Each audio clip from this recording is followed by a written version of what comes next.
What's going on, y'all? So, yeah, we got some supposedly estimated sales for Death Stranding 2, right?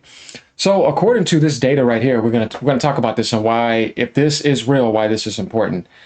It sold 1.4 million copies by the end of June, right? So, Death Stranding, yeah, we got a lot going on here. So, yeah, it basically had a couple days from June 24th all the way to the 1st. Yeah, it had that long to sell, but it was pre-ordered before that too. The meta was out. It was at a 90 meta. It still is. It's game of the year contender. We see that, but I have to say that that's kind of underwhelming. And that's the way to start off this video. Are we ready to get into this? Like, comment, and subscribe. So, guys, this to me is kind of like an Astrobot situation again, where it's like, why is it that you're game of the year contender again unless Ghost of Yote comes out of nowhere and hits that 90 meta? Man, if they do that, that's gonna be crazy. Even though this will eventually go to the platforms because Kojima has rights, but that's not the point. Right now, the only place in the world you can play this is PlayStation. Um, and it tells me that you guys had your first big exclusive of the year because everything else has been canceled, and it's only 1.4 million copies. I'm disappointed. Not in Kojima because he did his job. He even had a hurt back making a game. Had to put this little bite thing in his mouth, like just sitting up making the game. Guy's back was hurt, y'all. I watched it. So they all did their part. But when it comes to the ponies and it comes to the base and all you people on Twitter, why did this game only sell 1.4 million copies? With your base being where it's at right now, you're trying to get closer to 80 million now, right? When Donkey Kong Bonanza launches for Switch 2, and they don't even have an install base of 10 million, I guarantee you it's going to sell more than 1.4 million copies. What I'm trying to tell you is the attachment ratio here is disappointing, guys. This is why Kojima was smart by getting those rights, because it's not going to be enough for this game. Only on PlayStation. He needs to go to PC. And I guarantee you, PC's going to get this fast just because of this. And I'm not saying that it won't end up selling 2 million on PlayStation. You can end up doing 2.5 when they put it on sale and all that. Whoever knows, maybe 3. But what I'm saying is that it should have opened at like 2.5 or 3 million or something. You know what I mean? It's like you guys are not supporting it like you should. Nintendo by a mile has the healthiest ecosystem. So yeah, I just kind of found this a little bit disappointing. Now, clicking on this, it'll take you to Christopher Dring's page. But we got WCCF Tech here because they didn't give a timestamp in the video, and I don't feel like watching it, and I don't really want to hear Rebecca Valentine either. So, person from IGN. I mean, if y'all know what I mean, then you know. Okay, so Death Stranding 2 on the beach sold 1.4 million units in June. Sold, by the way. As reported by the game business, market researcher and analytics firm Ampere estimated that Death Stranding 2 saw 1.4 by the end of June in 1 week of availability. The game had a slower start than its predecessor in terms of physical copies across Europe, but digital sales, that's why. But digital sales are reportedly stronger, considering how the original game continued to sell even well years after launch. Yeah, it's a Kojima game, that can happen. And they'll do price drops too. The second entry in the series by Kojima Productions seems set to become a success. It will be successful, yes. Although Death Stranding 2 on the beach doesn't significantly shake up its predecessor's formula, the huge number of quality of life additions at much faster pace make it a more accessible and ultimately more enjoyable experience. Stealth and combat have also been improved significantly and taken advantage of a mechanic that is not properly explained in-game. The entire experience turns into a sequel to Metal Gear Solid 5 we never got. That's actually amazing. That's why I can't wait to get into it, and I'm kind of being patient. But I will be getting to that game for sure. But that's pretty much the memo here. So where did that come from? Like I said, it's over here. But the annoying thing about this is that I was watching hearing about these tariffs, and so a lot of people were spending more trying to make sure that they. And I was trying to I only got 8 minutes into it, guys. I don't know where they start talking about it. You know what I mean? So you go here, it's like in this edition, Circana shares data on U.S. consumers. ESA talks tariffs. IGN Rebecca Valentine's guest host. Death Stranding 2 sales. So, and I just did not feel like looking for it. So, I mean, maybe we might find it a little bit in this little part right here. But basically why I made this video is to let people know that, once again, You don't really have huge bragging rights on the PlayStation base if you're going to brag about a game that you're not playing and supporting. Don't just go and brag about it and talk about it if you're not going to go support and buy the game. And then it turns out it only sold that much. This is just the beginning, of course, but that was the weekend open, and not even the first day. As they said, the weekend open, so that means 72 hours after. So you had the 26th, the 27th, the 28th, the 29th, the 30th. Have 5 days to sell with the pre-orders. And yeah, so not that impressive. It's the same thing as Astrobot. They had whatever it was they needed to sort of brace for things suddenly disappearing, and things haven't vanished off store shelves or anything. I mean, maybe certain things have, but for the most part, things are available. But you feel it every single day here. It's just everything is wildly expensive, and when you take all that in aggregate, I don't know. I understand why people are complaining about $80 games. Yeah, there's confusion a little bit. You talk about stocking up there. Product availability is a concern, but basically tariff sentiment is fluctuating quite widely. Rather than continue to read it out, here is Matt Piscatella himself to share more details on tariffs and what the games industry can potentially do about this situation. So it's funny that she mentioned $80 games. What's interesting is this game didn't go to 80. It would not even be at 1 million sales. You see what I mean? And Kojima is legendary, right? To people. You know what I mean? This is what I'm trying to tell you.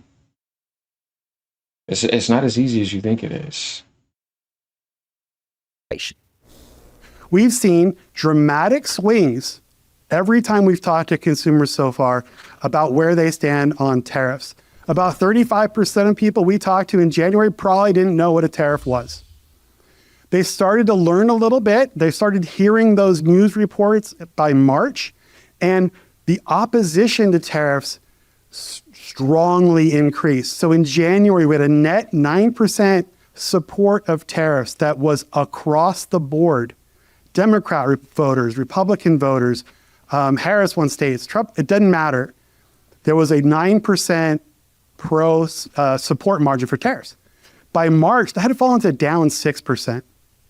In April, following all the various announcements around it, it actually came back up a little bit to a net negative 1.1%. So consumers are still figuring this out. And that group of people in the middle, that 30% of consumers that still don't know where they stand on tariffs, they're waiting to see the impact. They've heard about the impact, but they haven't seen it fully quite yet. Now, two other kind of wacky charts, I'll get you through this. Regardless if people support or oppose tariffs, they both believe that it will lead to increased prices. That red line you see on the left, that's the folks that believe that tariffs will increase pricing in the U.S. I don't blame them for thinking that, because that's what I'm saying by, like, even the stuff that we're going through now, you see these corporations consistently adjust to the prices, even when it's not permanent, to penny pinch and get as much as they can out of you. It's not a lie that these other companies are getting hit with a price increase. The problem is that what they're going to do is tell the people that are trying to get them to lose more profit is that, oh no, I'm still getting the same amount of profit. And then the customer's like, okay, but I'm going to be the one that's going to make sure you do it. And all of you bastards have millions and billions and, you know, all that type of money. And that's the problem here, is because it's like, I think when it comes to be professional, you should all agree on a set permanent prices. But when you're moving things around like this at that point and stopping and doing all this back and forth, and these people doing this, all that does is give the corporations to think that they have the audacity to take advantage of every single change instantly. But yet, when prices came down, as I called it out before with Microsoft, and it was at 150% in China and went down to 30%, they didn't adjust instantly to move the prices back down. But they adjust instantly to jack it up. You see what I mean? Same thing with anybody else. Just like Nintendo adjusted instantly to that Canada increase. And I found out that they got hit with the digital trade service increase across all goods and services. And they instantly adjusted in Canada. It's just examples. And the reason why this is important is because what's interesting is that Sony did not, or Kojima Productions, they did not even put the game at 80 and it hit 1.4. It's the same thing with Astrobot. It was not at 80. You know what I mean? So this gives you the idea that you got to be very careful when dealing with this. And we have to be aware that most people's fear is this, and I don't blame them for thinking that. Gone to now 69%. And again, on the right-hand side of that, whether, again, people support or oppose, the idea of tariffs increasing pricing is increasing with both groups. The key differentiator is the expected impact on wages and jobs. So on the right side there, you can see those wacky lines going everywhere. This is the amount of people who believe that tariffs will lead to a positive impact on wages and jobs, a negative impact on wages and jobs, or those that aren't sure. See, when politics is involved, then it's always more complicated and it's just annoying. But we're not going to get too much on this. But you guys see what I mean about this. I don't know where they start talking. I thought this was going to get to what they were saying about Death Stranding 2, but we don't need to hear much because you got our intel right here. But basically, we got to see what he does on Terra. I told you about that guy. He's the one that reports sales every single month for years. That guy does all that work. He used to work for Activision. He's worked for EA. He's an awesome dude. He just wants to report sales. I've seen people like Zuby Tech come and attack him for telling the truth because Sony didn't look positive, and they're mad that Monster Hunter sold more. That Capcom is making their most profit on PC. But the fanboy didn't want to accept the truth. He just wanted to hear Sony be in that position, so he attacked the guy that's giving him the truth. Crazy, man, but this is the type of stuff that we're dealing with today. You see what I mean? That's how you know you're dealing with the Monster Inc. world. Because it's like, dude, what that guy do? All he did was just report the results. You want to get mad that it wasn't the most sold on PlayStation? You guys are not the one doing that. How would that be his problem? And that's what I'm saying, because it leads back to the same thing here.